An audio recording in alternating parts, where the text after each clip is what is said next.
Donc bonjour à tous, bienvenue pour ce nouveau numéro du petit exo de colle, aujourd'hui numéro 31, et je vous propose ici de résoudre l'équation suivante d'inconnu x dans R plus étoile. Alors pour des étudiants qui n'auraient jamais vu ce type d'exercice, là, ça doit être assez déconcertant quand même comme énoncé, on ne sait pas forcément sur quel pied danser. Vous avez peut-être quelques idées, notamment une solution assez triviale. Je ne vais pas vous faire l'outrage de donner cette solution triviale là tout de suite. J'en parlerai bien sûr lors de la résolution, mais je ne vais pas le dire là, parce que bon, je pense que ça devrait être normalement assez évident. Vous auriez pu penser à une autre solution qui serait x égale 0, sauf que ici, on prend des solutions qui sont positives strictes, donc on ne prend pas x égale 0. On aurait pu penser à ça, mais voilà.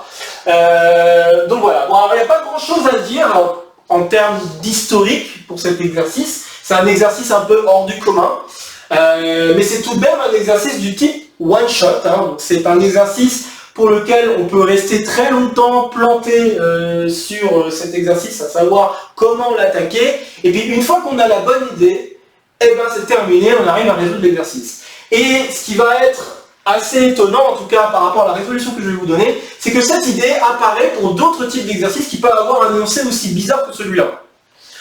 Donc c'est pour ça que je me suis dit que ça pourrait être intéressant de vous proposer la résolution, en tout cas une résolution de cet exercice, pour laquelle, en tout cas, on pourra réutiliser le même genre de technique pour tenter de résoudre d'autres exercices qui seraient à peu près du même style que celui-ci.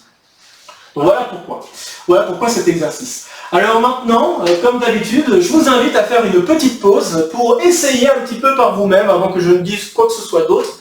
Essayez un petit peu de vous frotter à cet exercice, essayez tenter quelques idées comme ça, surtout pour ceux qui n'auraient jamais vu ce type d'exercice ou qui ont peut-être là actuellement aucune idée. Je vous invite vraiment à essayer de faire des choses, voir ce que vous pourriez obtenir. Et puis voilà, donc avant que je ne dise quoi que ce soit d'autre, donc voilà, je vous invite vraiment à faire cette pause. Ok, alors on est parti pour une résolution de cet exercice. Je ne dis pas qu'elle est unique, mais en tout cas c'est une résolution qui va être assez intéressante et dont les idées pourront ressortir pour d'autres types d'exercices un peu one-shot également, et avec un énoncé tout aussi bizarre que celui-ci. Ok, alors l'idée de cette résolution, alors ça va peut-être vous paraître assez étonnant, mais je ne vais pas avoir besoin de beaucoup de choses, et en fait, je vais essentiellement avoir besoin que d'un théorème qu'on voit en première année de classe préparatoire. Donc ça peut paraître un peu étonnant, mais vous allez voir dans quelques instants quel est le théorème que vous allez essayer de deviner, en tout cas au fur et à mesure de ce que je vais dire ici, essayez de deviner quel théorème je vais appliquer, et si vous arrivez à le deviner, essayez de l'appliquer par vous-même et voyez par vous-même qu'en effet ça marche.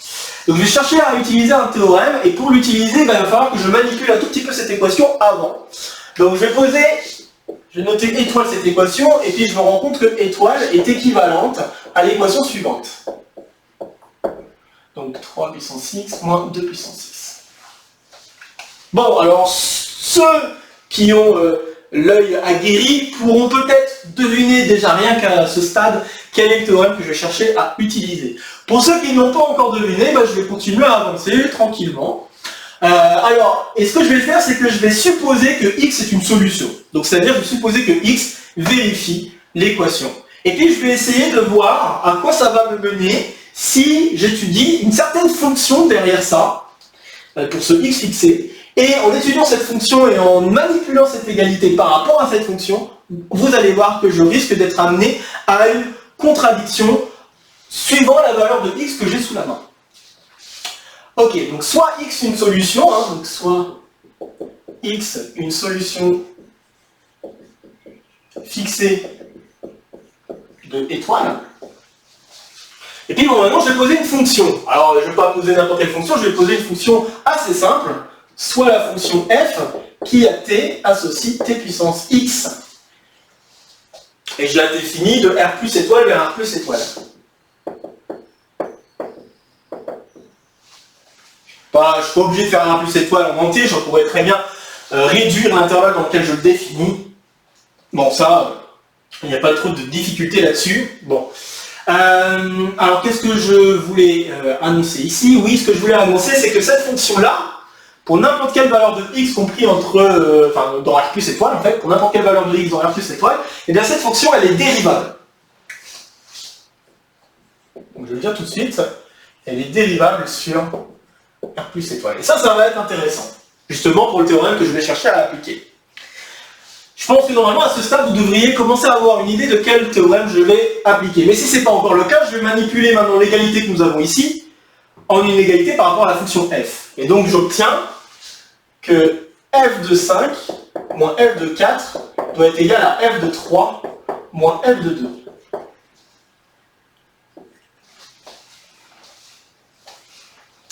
Donc toujours pas?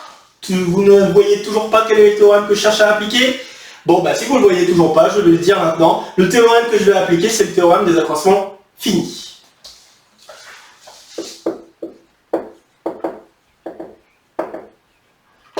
Et ouais. Et vous allez voir en quoi, en effet, appliquer ce théorème va me permettre de conclure.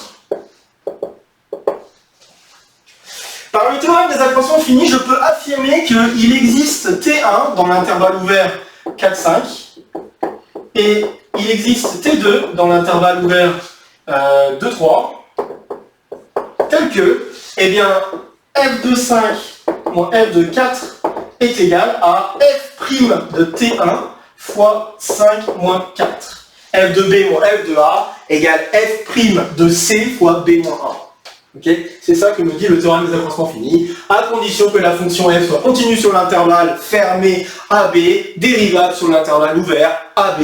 Bon voilà, et donc comme je sais que la fonction est dérivable sur R plus étoile, ces conditions sont automatiquement vérifiées. Donc j'ai ça, écrit de la même manière, f de 3 moins f de 2 peut s'écrire f' de T2 fois 3 moins 2. Et donc on a que la première va être égale à f' de T1 et la deuxième va être égale à f' de T2. Bon, reste à calculer la dérivée de la fonction. Hein.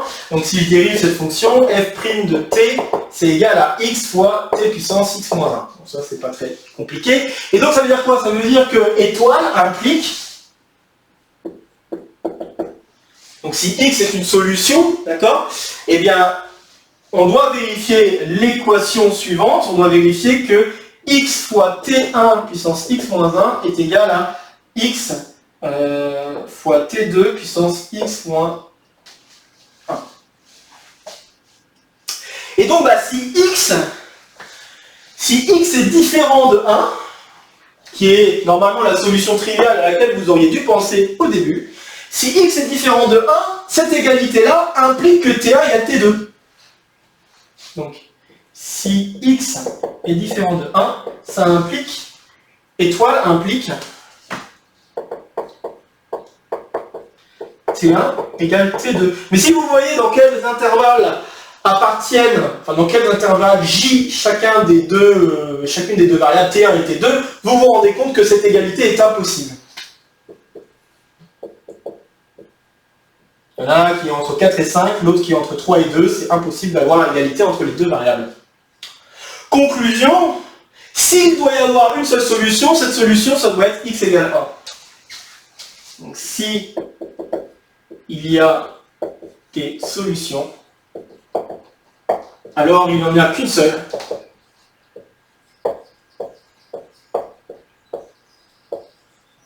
Qui est x égale 1.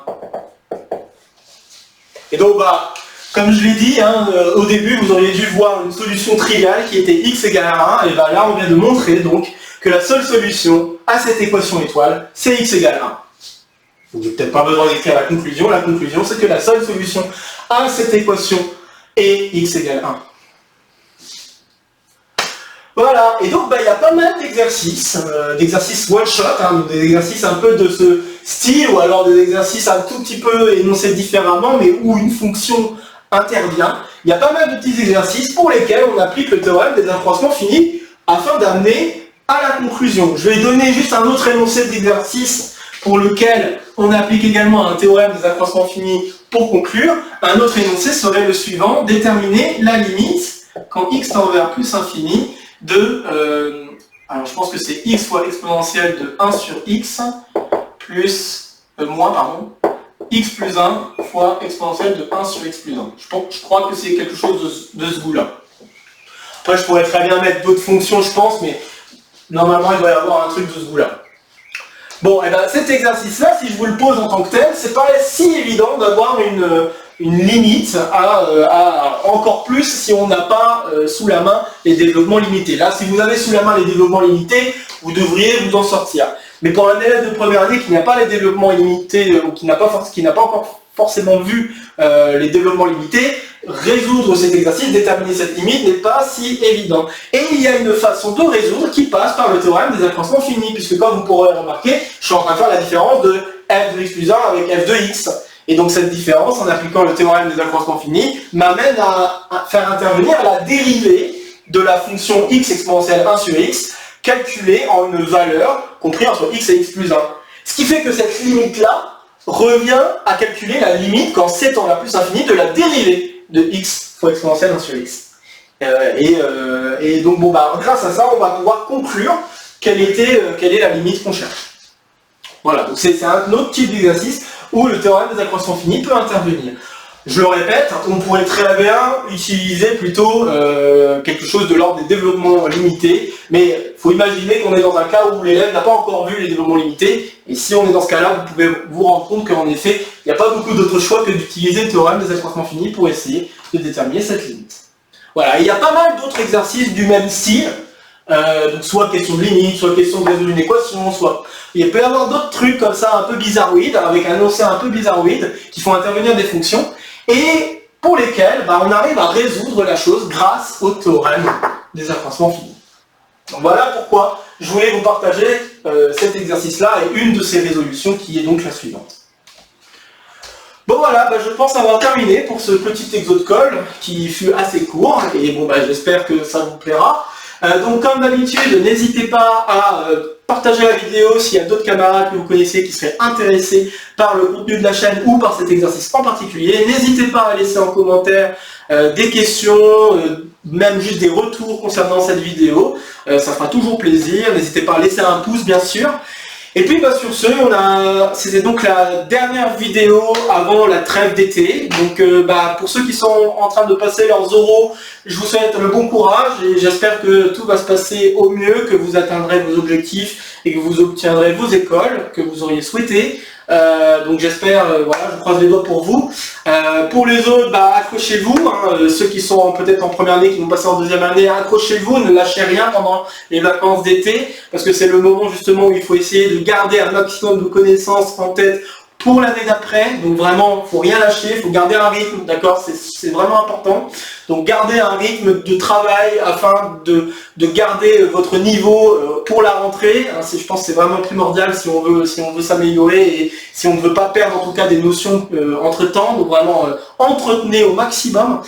Pour les autres qui sont de niveau supérieur, je vous souhaite une bonne continuation, un bel été également, et puis si vous passez l'agrégation, etc., j'espère que ça se passera au mieux pour vous. Et puis pareil, suivant les cursus, bien sûr. Bref, j'ai pas le temps de faire le tour de tous les cursus et je ne connais pas non plus la situation de tous mes abonnés, ça se saurait quand même. Mais bref, je vous souhaite un bel été, portez-vous bien, faites attention à vous.